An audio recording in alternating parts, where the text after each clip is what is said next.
Tidak banyak yang tahu tentang cerita asli dari film The Last Samurai. Dalam film itu, karakter yang bernama Kapten Algren diambil dari seseorang yang memang pernah ada di dunia nyata, yaitu seorang perwira Prancis yang bernama Jules Brunet.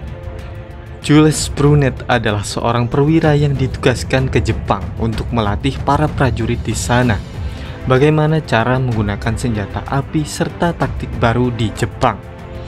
Namun pada akhirnya, ia berada dalam situasi yang sulit karena terjadi perang antara Kesogunan Tokugawa dan sang kaisar.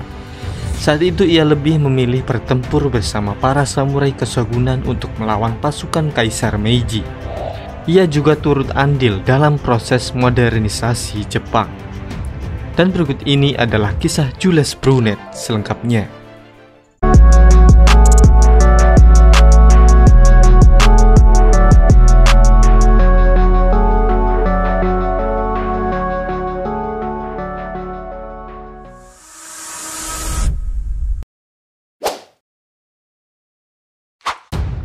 Brunet lahir di kota Belfort yang terletak di Prancis sebelah timur pada tanggal 2 Januari tahun 1838. Ia adalah anak dari seorang dokter hewan di dalam pasukan Prancis. Di tahun 1855, ia memulai pendidikan militernya di Akademi Militer Saint-Cyr. Tapi 2 tahun kemudian, ia pindah ke École Polytechnique yang khusus mengajarkan tentang sains dan pemesinan. Setelah lulus, Brunet masuk dan menamatkan pendidikannya ke sekolah artileri di kota Metz, di mana ia menjadi murid unggulan di sana. Seusai lulus pada tahun 1861, Brunet dikirim untuk ambil bagian dalam invasi Prancis ke Meksiko. Selama perang, Brunet menjalankan tugasnya dengan baik sampai di kemudian hari ia dipromosikan menjadi kapten artileri.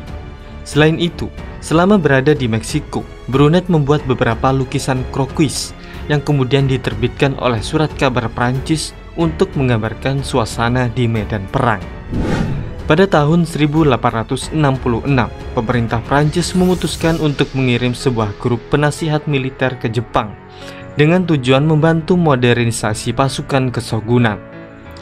Saat perekrutan anggota, Brunet menjadi pilihan utama dalam korps artileri karena performanya yang bagus ketika masa pendidikan dan saat bertugas di Meksiko.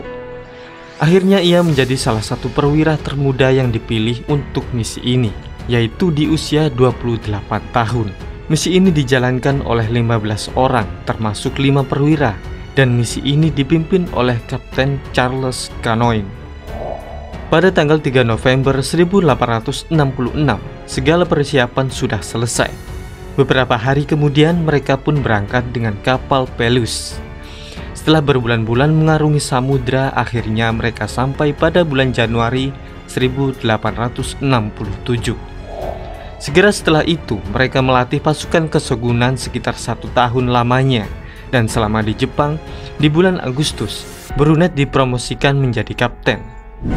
Namun di tahun berikutnya, tepatnya di tahun 1868, Shogun jatuh dalam Perang Boshin dengan Kaisar Meiji yang memulai restorasi untuk mengambil alih kekuasaan.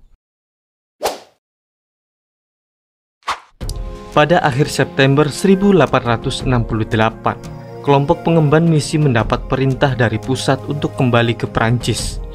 Kemudian Kapten Canoin mengatur persiapan untuk meninggalkan Jepang dengan 2 kapal yang direncanakan akan berlayar pada tanggal 15 dan 28 Oktober.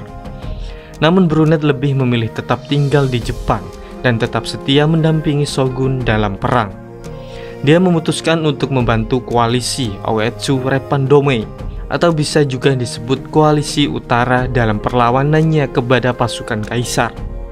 Sebelum itu, Brunet menulis surat untuk Menteri Perang Prancis kalau ia mengundurkan diri dari militer Prancis pada tanggal 4 Oktober.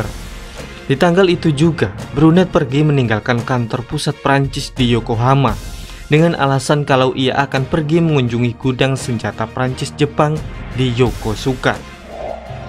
Tapi ia sebenarnya pergi ke armada Shogun yang sedang berlabuh di Teluk Tokyo. Di sana Brunet bergabung dengan André Cazeneuve, yaitu rekan satu negaranya yang setia kepada Shogun. Selama Perang Boshin, Brunet aktif ikut bertempur, seperti dalam pertempuran Toba Fushimi yang berlangsung sebelum adanya perintah kembali ke Prancis. Dan setelah mereka kalah, Brunet dan Laksamana Enomoto Takeaki berlayar ke kota Edo dengan kapal perang Fujisan. Ketika Edo juga dikuasai oleh pasukan kekaisaran, Enomoto dan Brunet lari ke Sendai lalu ke Pulau Ezo atau yang sekarang menjadi Hokkaido. Dan di sana mereka dengan cepat menaklukkan kota pelabuhan Hakodate pada tanggal 26 Oktober 1868. Kemudian di akhir tahun, Enomoto dan aliansinya mendeklarasikan berdirinya Republik Ezo. Dalam republik baru itu, Brunet menjabat sebagai Menteri Luar Negeri, lalu ia mengundang diplomat asing dan menangani negosiasi dengan negara luar, karena saat itu Republik Ezo sedang mencari pengakuan internasional. Selain itu, Brunet juga membantu mengatur pasukan Ezo yang dipimpin oleh Otori Keisuke sebagai panglima tertinggi, sedangkan Brunet berada satu tingkat di bawahnya. Pada bulan Juni 1869, pertahanan terakhir pasukan Ezo hancur dalam pertempuran Hakodate. Karena pasukan Ezo yang berjumlah 3.000 prajurit berhasil dikalahkan oleh 7.000 pasukan kekaisaran. Setelah keruntuhan Republik Ezo, Brunet dan penasihat Prancis lainnya menjadi buronan kekaisaran Jepang. Namun mereka berhasil dievakuasi terlebih dulu oleh kapal korvet Prancis untuk dibawa ke Yokohama.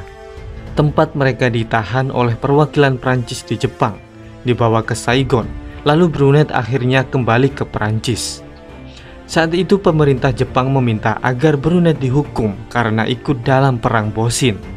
Tapi permintaan itu ditolak dengan alasan tindakan Brunet mendapat dukungan dari rakyat Prancis. Meski begitu, Brunet tetap mendapat hukuman ringan dari negaranya. Namun setelah itu, ia kembali bergabung dengan militer Prancis pada bulan Februari 1870. Selama Perang Prancis-Prusia tahun 1870 sampai 1871, ia tampak menonjol dalam beberapa pertempuran. Tapi ia juga pernah ditawan dalam pertempuran Metz. Antara rentang tahun 1871 sampai 1898, Brunet mendapatkan berbagai prestasi dan promosi. Sampai pada bulan Januari 1903, ia pensiun menjadi tentara cadangan. Kemudian Brunet sakit selama bertahun-tahun, lalu akhirnya meninggal pada tanggal 13 Agustus 1911.